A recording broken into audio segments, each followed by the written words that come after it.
my name is Arjen of the Greenhouse Seed Company, and next to me also a new variety within the Greenhouse Seed Company.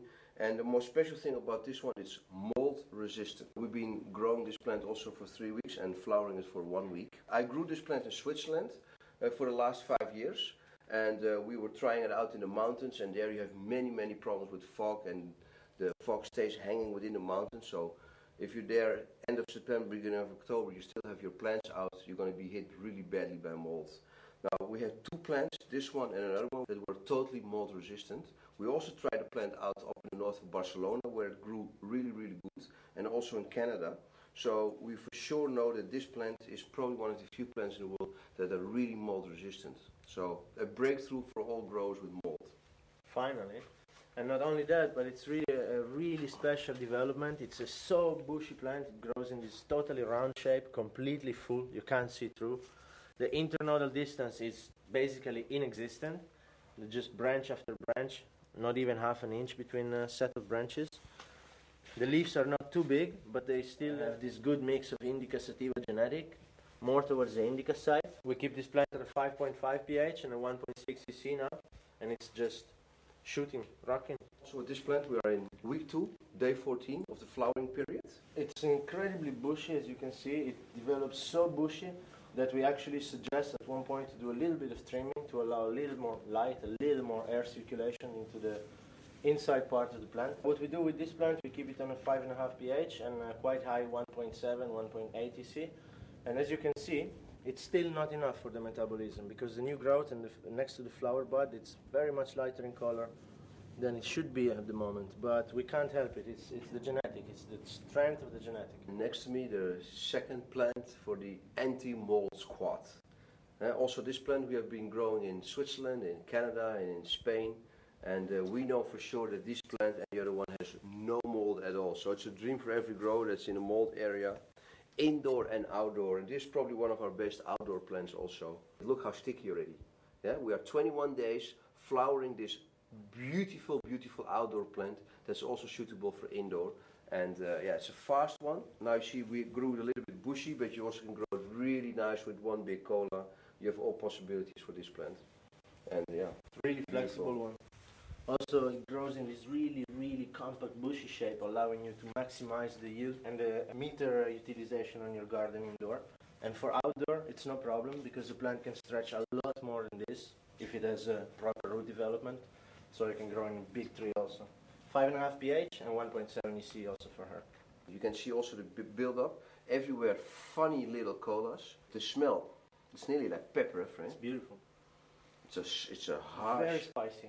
Yeah, very harsh, spicy smell, and it's a very good smoke. Yeah, it's a very strong plant also. It's massive. This stick down here that can support strong branches, as you can see.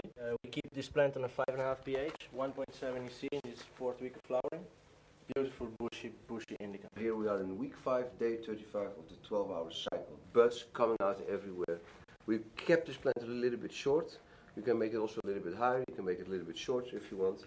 But just to show you all the possibilities of this really nice plant. In this 5th week, we are on a 5.5 pH schedule, and we're giving 1.8 EC. She can really take it.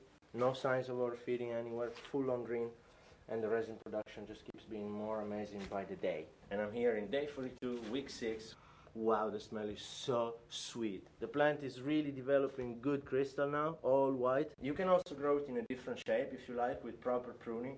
But we suggest to let the plant get bushy, because that's the way it produces the most, when all these lateral colas start competing for the main one. This plant stays at a 5.5 pH at the moment and 1.7 to 1.8 EC. And it's not too far from the final day. As you can see, there's a lot of red air, the buds are really closing up.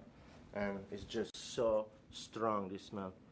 Fantastic. And I'm here in day 49, week 7 of our flowering time. This plant comes originally from a really high mountains area, where it's used to accustomed to the humidity levels, so it doesn't mold. It just doesn't mold. The bud formation is beautiful, compact, round calyxes, big calyxes, with a lot of resin on it. It's very white, and it smells so sweet, really intense. There's a hint of, I don't know, a hint of lavender perhaps, like shiny sugar. Beautiful. Also, this plant stays on a 5.5 pH. It's not much longer before it's finished. It's about 1 week more, 1.5 week more, and she'll be ready to go. This plant has proved resistant to mold in all kind of condition, from the extreme humidity of the Swiss valleys down to the mountains of Spain. As you can see, it's a really, really good producer. Bushy plant, very white, very nice big round calyxes coming out. Lots of THC, lots of resin, and it smells sweet, incredibly sweet. It has this indica penetrating kick. It's like a punch in your nose. It's a plant to keep a 5.5 pH level and around 1.5, 1.6 cc. The plant is finishing. 1 more week she will be completely ripe. As you can see, she's yellowing a little bit. That's a sign that the plant is metabolizing all the nitrogen in the leaves to finish the flowering. And we are waiting for her to do her job. We are here in week 9. We're going to harvest. And this is one of our most beautiful new varieties. Totally mold resistant, the best in and outdoor plant. Everybody will wish where he grows, where he's got mold problems. Very nice yielder, and what a smell, eh? Amazing sweet. Yeah. One of the sweetest strains in our collection.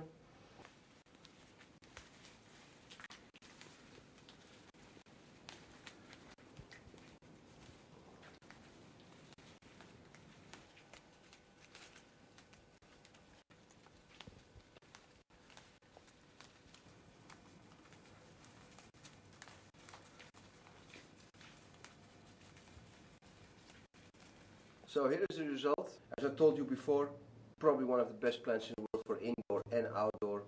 No mold, and the way to go if you have a problem in your area.